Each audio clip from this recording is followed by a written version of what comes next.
राधे राधे। माघ मास महात्म्य के 17वें अध्याय की कथा सुने। कथा को हमेशा पूरी सुनी जाती है भक्तों, अधूरा ना सुने।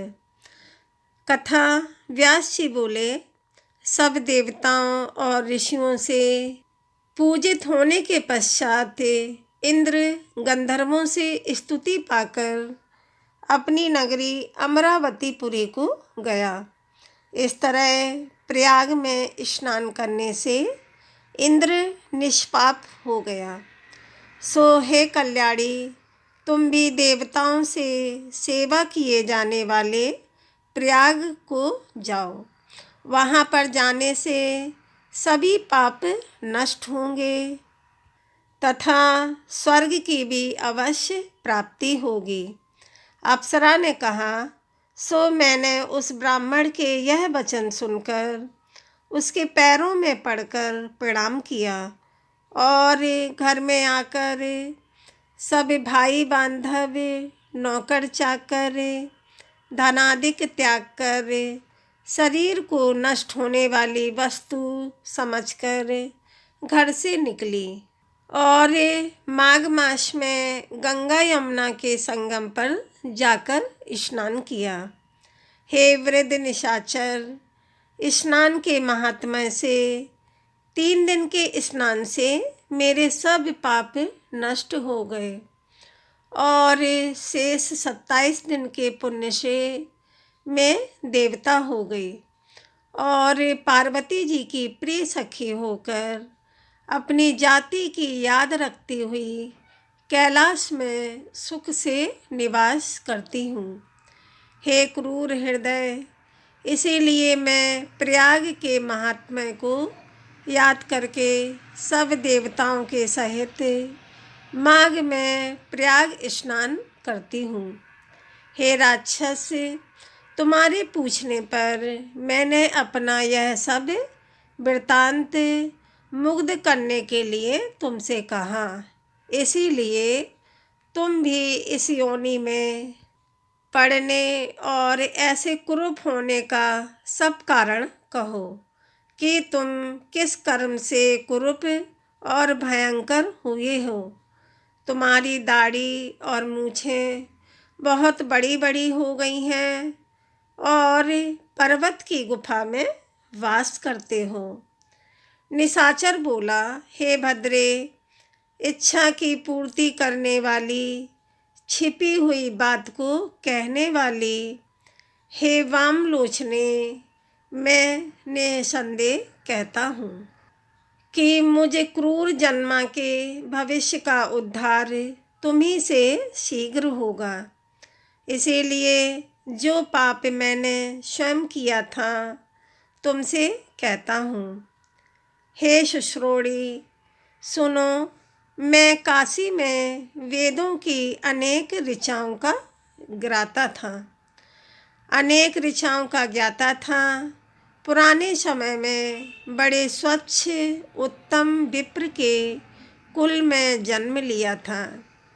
हे भीरु, राजा, पापी, शूद्र तथा वैश्याओं से मैंने काशी में निंदित और निषिद्ध भयंकर बड़े बड़े प्रीतिगृह चांडालों से भी दान लिए। मुझे मूढ़ बुद्धि से और अनेक पाप हुए। हे वरवर्णी, अविमुक्त क्षेत्र में अणु मात्र भी पाप करने से वह मेरु पर्वत के सदृश हो जाता है। उस जन्म में मैंने कोई भी धर्म नहीं किया।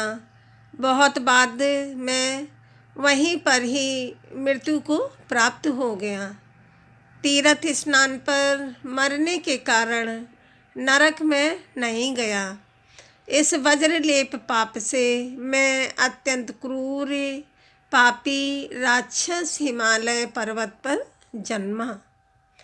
इससे पहले 2 बार गिद्ध योनि में, 3 बार व्याघ्र योनि में, 2 बार सर्प योनि में, 1 बार उल्लू की योनि में और इसके पश्चात गांव के सुअर योनि में पैदा हुआ था।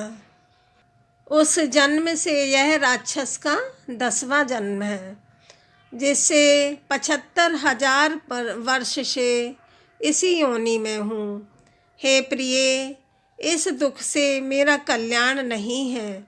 हे भद्रे, इस स्थान को 3 योजन तक मैंने जंतुहीन कर दिया है। बिना अपराध के बहुत से प्राणियों को मैंने नष्ट किया। इस कारण मेरा मन अत्यंत दुखी है। तुम्हारे दर्शन से चित्त में कुछ शांति अवश्य आई है, क्योंकि सज्जनों का संग तुरंत ही सुखदायी होता है। अब मैंने अपने दुख को सब कारण आपसे कहे, और सज्जन लोग सदैव दूसरों के दुखों से दुखी होते हैं। हे सुब्रे, मैं इस दुख रूपी समुद्र से पार कैसे जाऊं? दत्तात्रेय जी बोले। ऐसा उसका वचन सुनकर चित्त में दया लाकर और धर्म कर्म में मन लगाकर कांचन मालिनी ने उस दैत्य से कहा, हे राक्षस, मैंने दृढ़ प्रतिज्ञा कर ली है। अवश्य तुम्हारी मुक्ति के लिए प्रयत्न करूंगी। मैंने बहुत बार प्रयाग में माघ स्नान किया है तथा ब्रह्मक्षेत्र प्रयाग में श्रद्धापूर्वक मैंने जितनी बार माघ स्नान किया है, उस धर्म की संख्या हे राक्षस नहीं है। मुनियों ने दीन एवं दुखी लोगों को ही दान देने की प्रशंसा की है। इसीलिए माघ महीने में एक बार स्नान करने का दृढ़ संकल्प लो। हे मित्र, शीघ्र ही पापों को नष्ट करने वाला है, अतः उस पुण्य को मैं तुझे देती हूँ। उसके प्रभाव से तुझे अभी स्वर्ग की प्राप्ति होगी। तब उस अप्सरा ने अपने गीले वस्त्रों का जल निचोड़कर जल को हाथ में लेकर उसने माघ मास स्नान से प्राप्त हुए पुण्य के फल को उस राक्षस को अर्पण किया। दत्तात्रेय जी ने कहा, हे राजन, माघ में स्नान करने के विचित्र प्रभाव को सुनो। उसी समय पुण्य प्राप्त करके उस राक्षस ने राक्षसी शरीर को छोड़ दिया और तेजमय सूर्य के सदृश देवता रूप हो गया।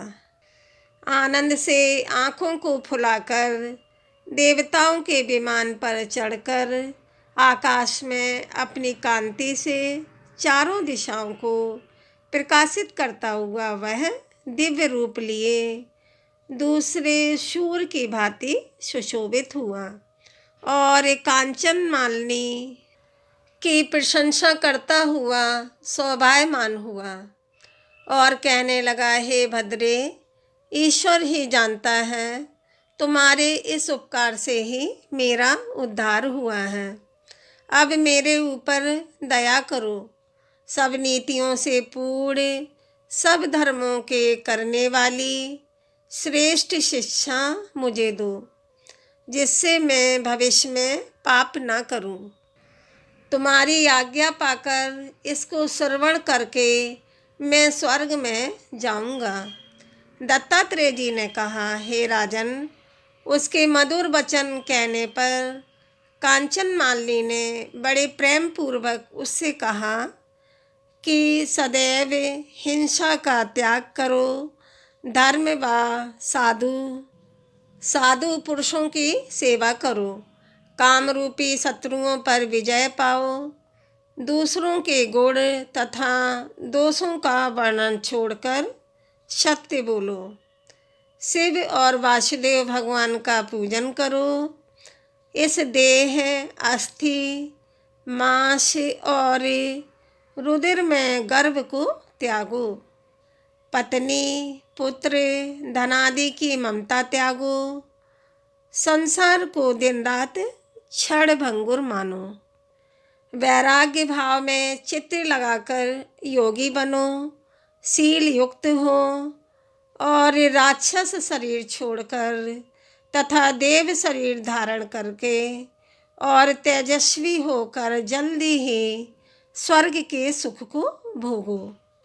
इस धर्मपूर्ण उपदेश को सुनकर प्रसन्न चित्त राक्षस ने कहा, तुम नित्य प्रसन्न चित्त रहो, तुम्हारा सदैव कल्याण हो। सूर्य चंद्र के स्थित काल तक तुम शिव जी के पास आनंद करो। हे वरवर्णी, उमा के साथ तुम्हारा अखंड प्रेम बना रहे। हे माता, तुम सदैव धर्मनिष्ठा और तपनिष्ठा बनी रहो। तुम्हारे शरीर में रोग ना हो, दुखियों के दुख को सदैव नष्ट करो। दत्तात्रेय जी ने कहा कि ऐसा कहकर और कांचन मालिनी को नमस्कार करके वह राक्षस स्वर्ग को गया।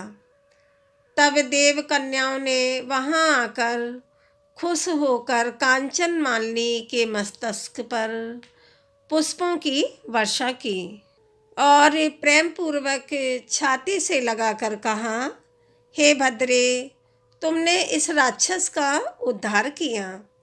इस दुष्ट के डर से कोई भी इस वन में प्रवेश नहीं करता था। अब हम लोग निडर होकर यहाँ पर आनंद पूर्वक विचरेंगी। दत्तात्रेय जी ने कहा, हे राजन, वह परोपकारिणी गंधर्व कन्या कांचन मालिनी उनके वाक्य सुनकर प्रेम पूर्वक उनके साथ क्रीड़ा करते हुए शिवलोक को गई। वर कन्याओं से कहे इस संवाद को जो मनुष्य भक्ति पूर्वक सुनता है, इसको राक्षसों का भय नहीं होता और उसकी बुद्धि धर्म में होती है। दूसरी कथा गणपति बप्पा की। श्री गणेश जी की कथा सुने। श्री पार्वती जी बोली, हे गणेश, चैत्र की चौथ को किस गणेश का पूजन करना चाहिए? इस मास के देवता का क्या नाम है?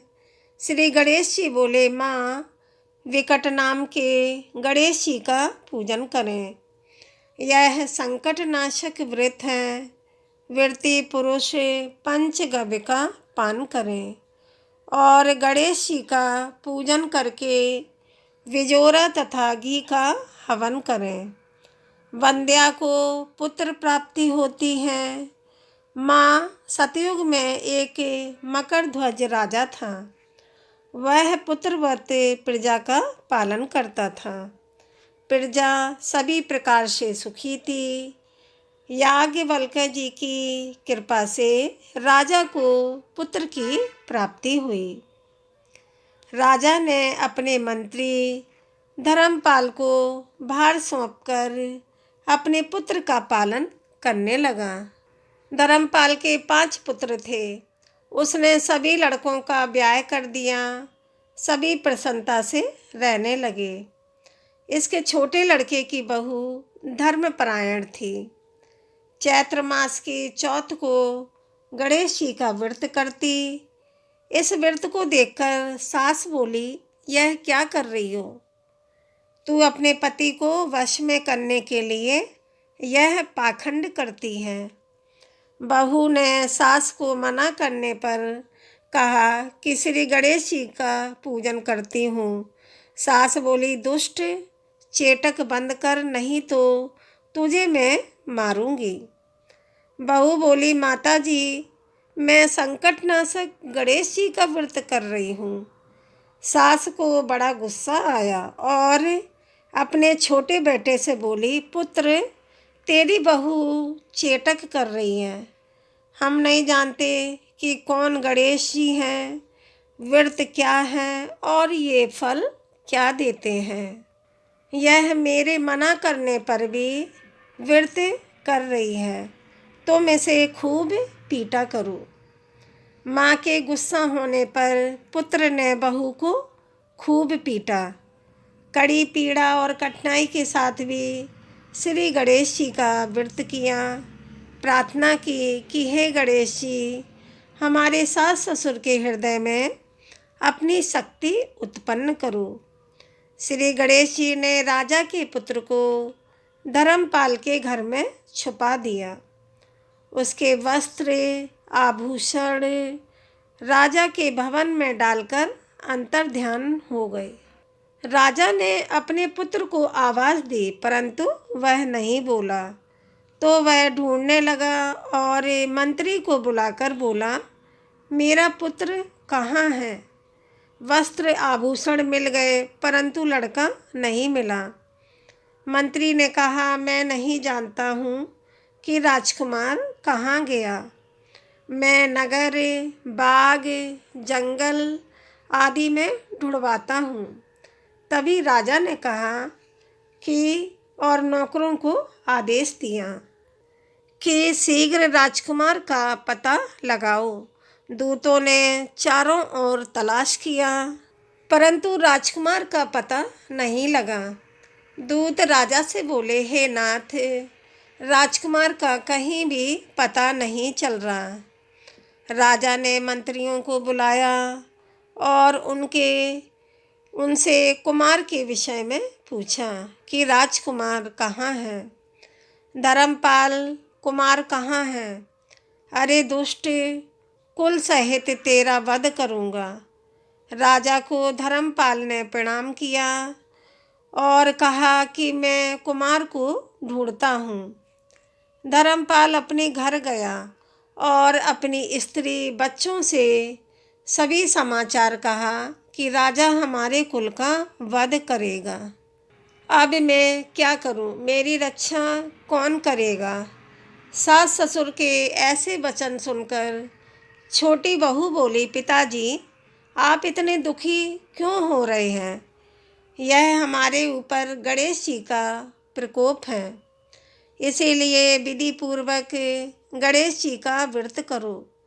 राजा तथा नगरवासी गणेश जी का पूजन तथा व्रत करें तो अवश्य ही पुत्र मिल जाएगा। धर्मपाल बोला, बहू, तू धन्य है, हमारे वंश का उद्धार कर देगी। गणेश जी की पूजा कैसी होनी चाहिए? हमारे दुर्व्यवहारों को क्षमा कर दे और राजकुमार को मिला दे। तब सभी ने संकट नाशनी गणेश चौथ जी का व्रत किया और राजा ने प्रजा के साथ गणेश जी का व्रत किया। इससे गणेश जी प्रसन्न हुए और सब लोगों के देखते देखते कुमार को प्रकट कर दिया। नगरवासी तथा राजा अत्यंत ही आश्चर्य और प्रसन्नता को प्राप्त हुए। इन तीनों लोकों में इससे बढ़कर कोई भी व्रत नहीं है। इस कथा को युधिष्ठिर ने श्री कृष्ण से सुना और चैत्र कृष्ण चौथ का व्रत करके अपने खोए हुए राज्य को वापस पा लिया। बोलो गणपति बप्पा की जय। भोले बाबा माता पार्वती मैया की जय। वीडियो को लाइक, शेयर, सब्सक्राइब करें। राधे राधे।